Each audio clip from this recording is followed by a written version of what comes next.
what sets human flourishing above all, unless we, as humans, have inherent value?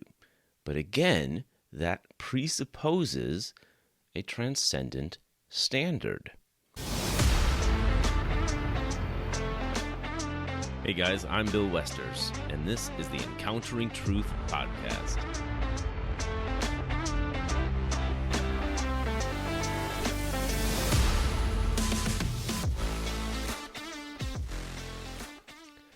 What is morality, and where does it come from? Welcome to the Encountering Truth podcast, where we examine the evidence for Christianity, engage culture with kindness and conviction, and encounter Jesus as the way, the truth, and the life. I'm your host, Bill Westers, and in this episode, we are going to jump back and take one more look at the moral argument for God's existence. If you remember a couple episodes back, we introduced and framed the moral argument for God's existence this way. We said that if there is no God, there is no objective morality. But there is objective morality, therefore there is a God.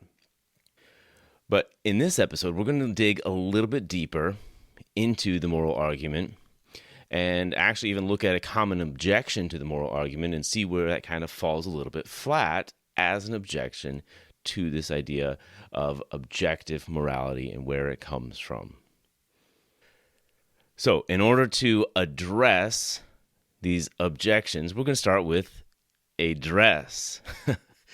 All right, so if you remember, think back with me, okay, to I believe it was like 2015. You remember the dress that broke the internet? If you're not aware of what this was, there was this picture of a dress that was taken by someone in like England and sent. It was the mother of a bride to be picking out a dress that she was going to wear to her daughter's wedding. And she took a picture of this dress, sent it to her daughter, and asked her opinion about it. And they completely disagreed with the color of what the actual color of the dress was. She was shocked to find out that the daughter saw the picture and saw the dress as a completely different color than what she saw the dress was in person. This dress appeared blue and black to some people, and it appeared white and gold to some other people. So the question is, which was it? This became a viral phenomenon. It went worldwide, and everybody was freaking out about the color of this dress. They call it the dress that broke the internet. And but what was it about this image that just drove everybody nuts? Did the dress change color? Because everybody was viewing it as different colors. Was it blue and black? Was it white and gold? Was it something else? Was it somehow both color options, blue and black and white and gold somehow? No. Then why did it break the internet? Why did it get so viral? Well, because everybody knew there was a right answer to the question about what color the actual dress was. So it didn't matter how that dress appeared to some or to others. The correct answer did not lie in the mind of the subject, the person doing the observing of the dress. So everybody wanted to know. Everybody knew this. Everybody knew that there was a right answer. And everybody wanted to know, what is the real color of this dress? And that answer could only be found in the object, that is, the actual dress itself in person, regardless of how people perceived it in the picture. And so that's why everyone went so crazy, because they knew deep down inside that there was an objectively right answer, but it drove everybody nuts because they couldn't figure out what the right answer was from their subjective point of view. Now, 57% saw the dress as blue and black. About 30% saw the dress as white and gold. And 11% Actually, this was me. We saw the dress in like a blue and brownish color. And so to me, it wasn't black and blue at all, or white and gold. It was blue, but had more of a brownish, maybe a shimmery brown color in my eyes. But anyway, so 2% then said, had something else. But does it matter? The question is, does it matter how many people saw it in a particular way? Well, of course it doesn't. Why? Because although that picture may have skewed the color a bit and caused people to view it and see it in different ways, the actual dress itself was blue and black.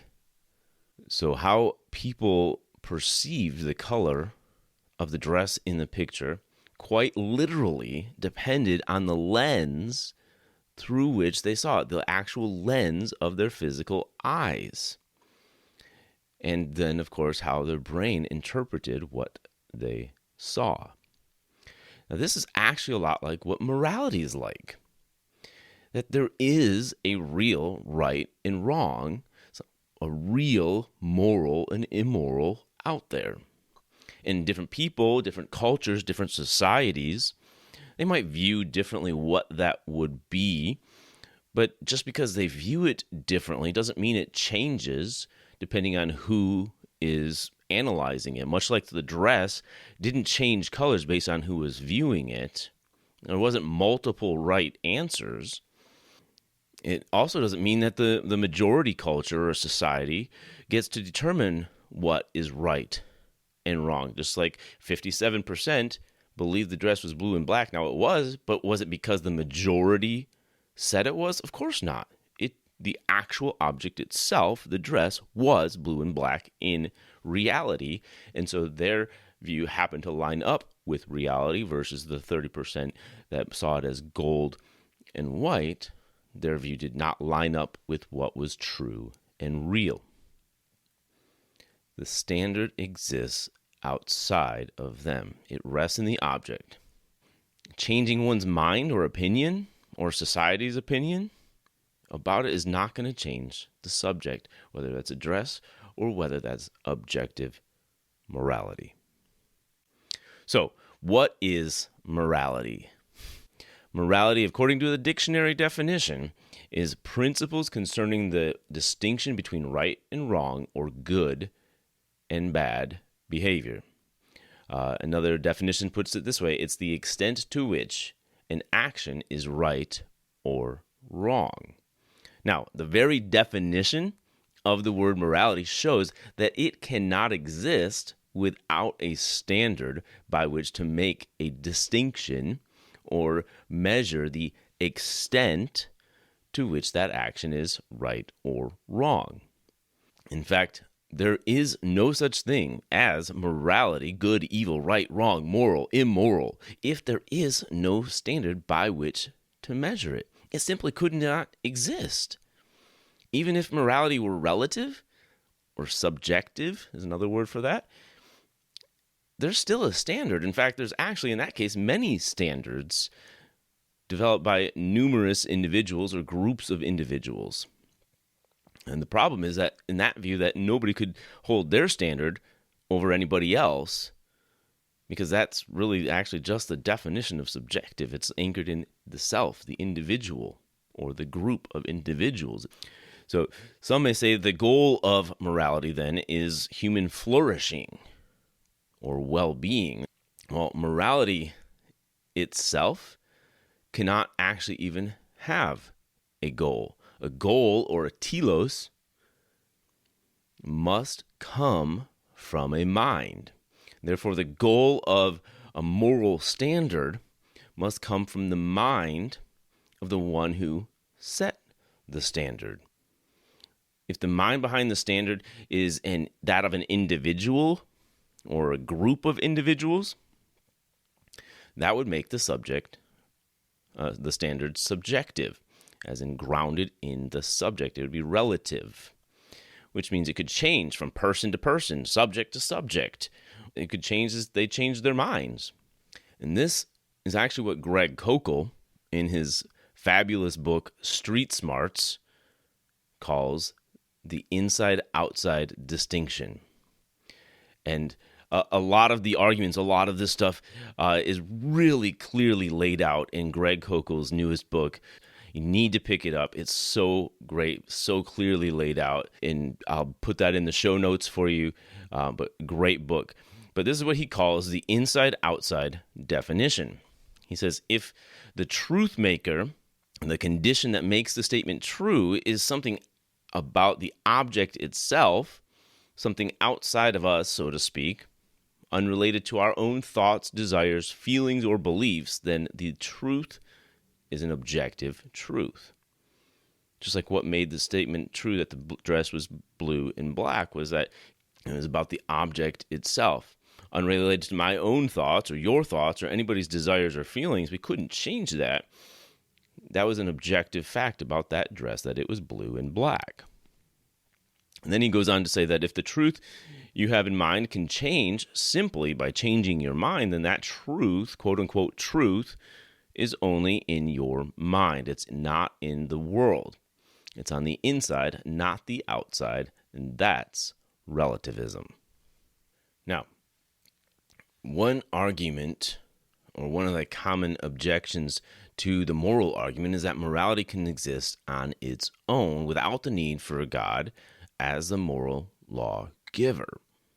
Some people make the argument that morality comes from agreed upon standards within a society or a social grouping, with, of course, as we mentioned, the end goal being that human flourishing or well-being. But we have to ask, what would that person mean? Ask the person, what do you mean by agreed upon standards? Because I'm fairly certain that this is the very issue that we're struggling with here, that people do not agree upon standards. Secondly, if these standards are agreed upon, then why would people choose to agree on these particular standards? How would these standards be selected?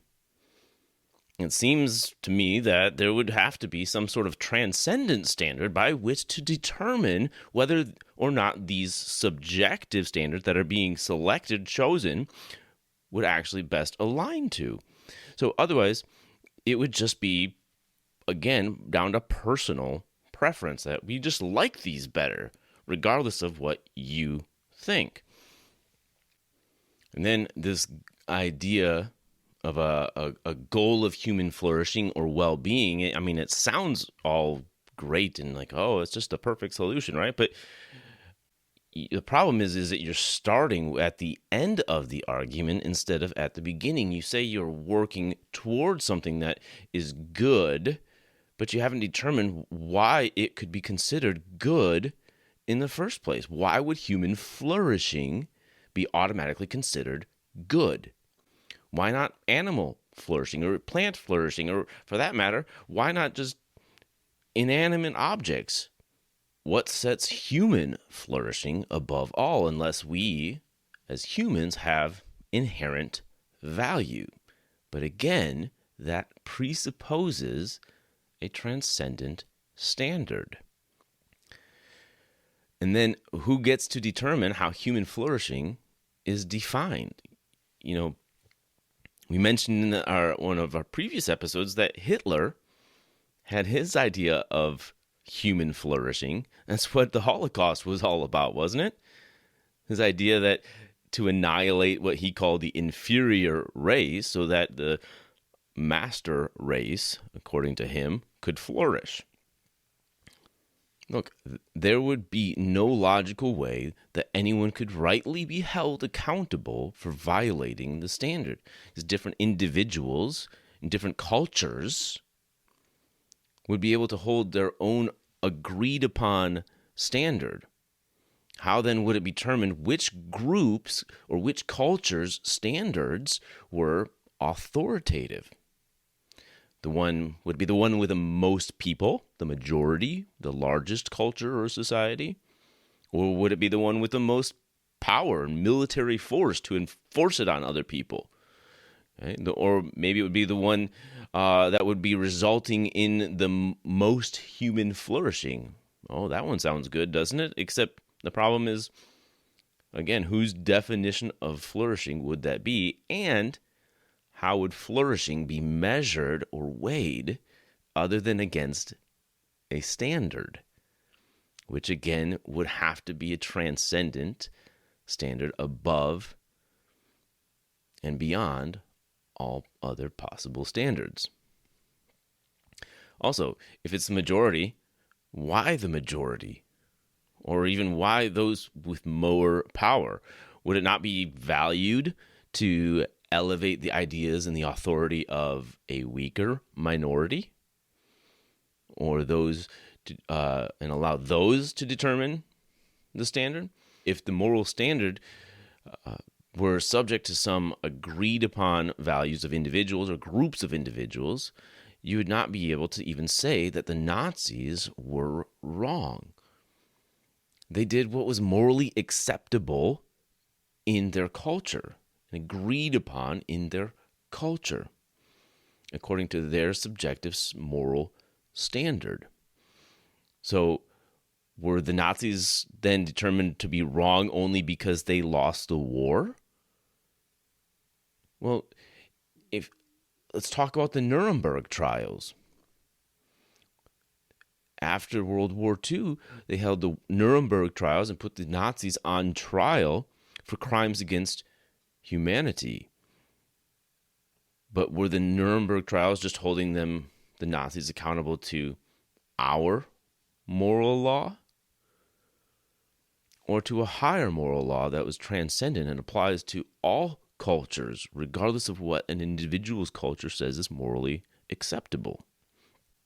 Another thing to think about here is that if the goal is more human flourishing, then what does that even mean? Does that mean more flourishing for some humans? Or does that mean more humans flourishing, maybe at the detriment of others? That even if if that means that some don't flourish as much as others. So how do we determine or define or measure that without an external transcendent standard?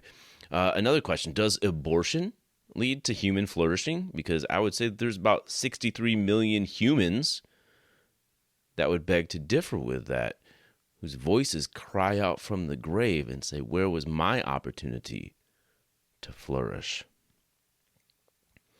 How do we determine which humans get to flourish? And then we can take it a step farther. One question you could ask a skeptic who follows this line of thinking is that let's say that if virtually the entire country or even the entire world became Christian, would it be right for them to mandate that everyone confess Christianity, get baptized, and go to church regularly? My guess is that the skeptic, the atheist, would probably say most certainly no. But why? Why would that not be right in their eyes? So then you could ask them, well, okay, why not? Is it just because it's your preference? Because you wouldn't like that? Well, maybe they would say because it's not true in their eyes. Well, but that too even presupposes a standard that true is better than false. And what if it is a useful delusion that does actually lead to more human flourishing? If the vast majority agreed upon it as a standard of morality and a way for humans to flourish, then in order to reject that, you would have to appeal to a higher authority. And what could be a higher authority if the vast majority of the entire population of the world already agreed and affirmed it? You're getting yourself in trouble here. Okay? Would it then come down to a more powerful minority, like we mentioned earlier? And in that case, is the more powerful minority, if they use their military force to make sure that everyone was not following Christianity or not going to church and believing and getting baptized, well, would that be morally right? And again, if there's no objective standard, then why would any individual or group be held to someone else's preferences. And if society is who determines what is morally right and morally wrong, then how many people in the society would have to agree that this would be morally right or wrong? And where is that agreement taking place? Is there some sort of secret meetings of some authoritative moral council that this is what's moral and this is not moral? And we have to condition our population to believe what we have decided in this council. No, of course not. Does it happen in the government? Well, our own government can't agree on anything, much less from one country to another, one government to another, to get everybody to come to some sort of consensus. And if the government agrees upon and determines what is moral, then how could anyone ever even oppose the government without being considered immoral? You see the problem here? And if not the number in agreement, then how much power would it take? Another question you could ask is whether or not they think that chattel slavery was morally good. Of course they would reject this idea, hopefully. But if the majority had a pre-agreed standard that said it was fine, wouldn't it be immoral to go against that if they were the ones that said it? If the majority is who makes something moral, then the majority can never be wrong. You could ask whether or not they approve of homosexuality or homosexual behavior in gay marriage. And if they do, well, ask why. Do they think this is because it helps human flourishing and well-being? Homosexual behavior in gay marriage does not aid in overall human flourishing. In fact, it would actually do the opposite. It goes against natural law, leading to the human extinction. Because humans cannot reproduce in those same-sex relationships.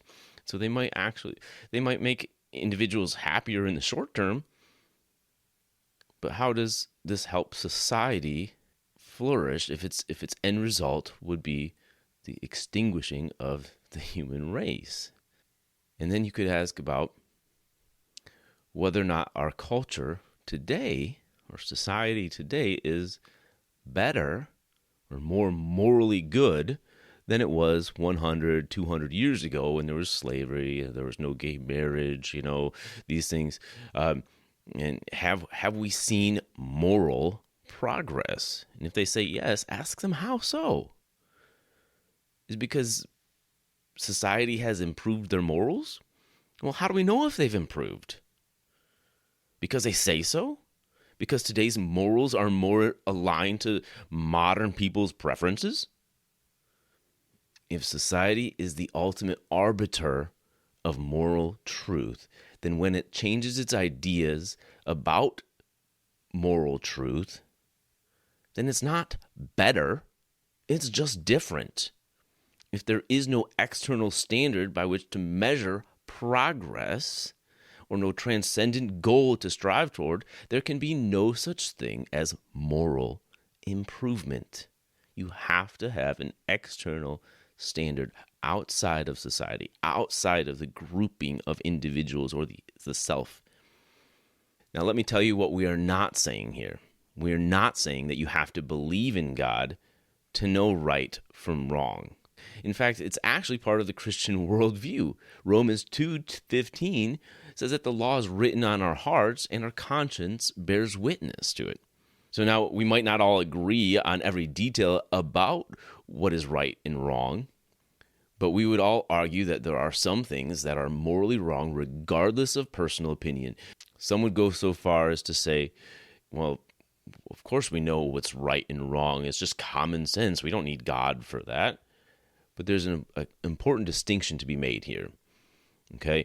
Because common sense tells us how we know something is true, but it doesn't tell us where it came from in the first place. Think about a speed limit sign. And this is an illustration that Greg Kokel uses in his book, Street Smarts. Think about a street limit sign on your street. What's the speed limit? 25 miles an hour, we'll say, okay? But a speed limit sign tells us is how we know what the speed limit is, but where do speed limit signs come from in the first place? A governing authority. So what governing authority sets the rules that our common sense tells us that we ought to obey? Another thing that we're not saying here is that you have to believe in God in order to be a moral person. You don't. You most certainly do not have to believe in God to be a moral person. An atheist can still do moral actions. They can still tell the truth, love their neighbor, be faithful to their spouse, help the poor and needy, and so on. However, going back to the illustration of the speed limit signs, that if there is no governing authority behind the signs to put them there in the first place, you could still drive 25 miles an hour, but you couldn't call yourself a law-abiding citizen. You would just be driving 25, just doing the action. The fact is that if there were no God, you could still do those behaviors. Tell the truth, help the poor, be faithful to your spouse. You could still do those things, but you just would not be able to call them virtuous or moral. They would simply just be actions based on your preferences.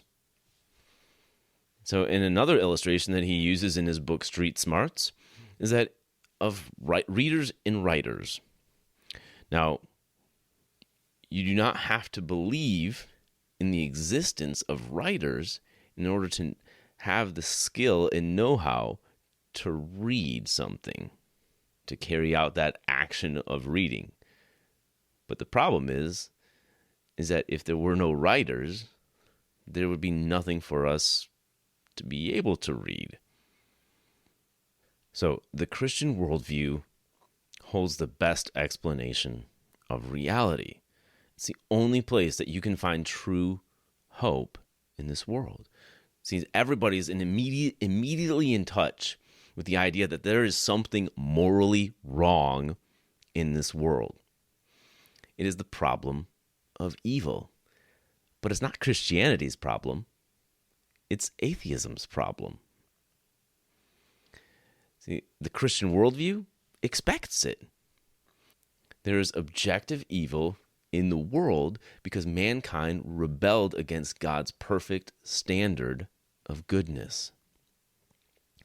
The problem for atheists is that if God doesn't exist, then there's no transcendent standard of goodness outside of an individual's personal preference. And therefore, they can't complain about the problem of objective evil because if there is no God, there is no evil or there's no good. There just is. And everything would be based off of preferences. I like this, you like that. So for the Christian, the existence of evil in the world, ironically, can actually give us comfort in knowing that if evil exists, then God must exist. And not only that, but that God is good. His very nature is the good and perfect moral standard. The straight line, the very standard of goodness without which nothing would even be considered evil. So no matter what evil befalls us, what horrible things happen to us, or what terrible evil that we observe in this world, we can know that God, in his goodness, is there. Emmanuel, God with us. He is walking alongside us, and we can say, as the psalmist David says in Psalm 23, "Yea, though I walk through the valley of the shadow of death, I will fear no evil, for you are with me. Your rod and your staff, they comfort me. You prepare a table before me in the presence of my enemies. You anoint my head with oil. My cup runs over. Surely goodness and mercy shall follow me all the days of my life, and I will dwell in the house of the Lord forever. Thank you guys so much for listening to this episode of the Encountering Truth podcast. If you enjoyed the episode, please share it with your friends and just take a moment right now and subscribe to the podcast. Hit the bell icon so that you're notified every time a new episode drops. And also make sure to visit our website, encounteringtruth.org. You'll find our blog posts there. You'll find links to the YouTube channel, to the podcast, the Facebook page, and follow us. Go to our Facebook page, follow us on there. And all this really helps to get the word out so that we can reach more people. So remember, let's make it our goal to examine the evidence, engage culture, and encounter Jesus. God bless. We'll see you next time.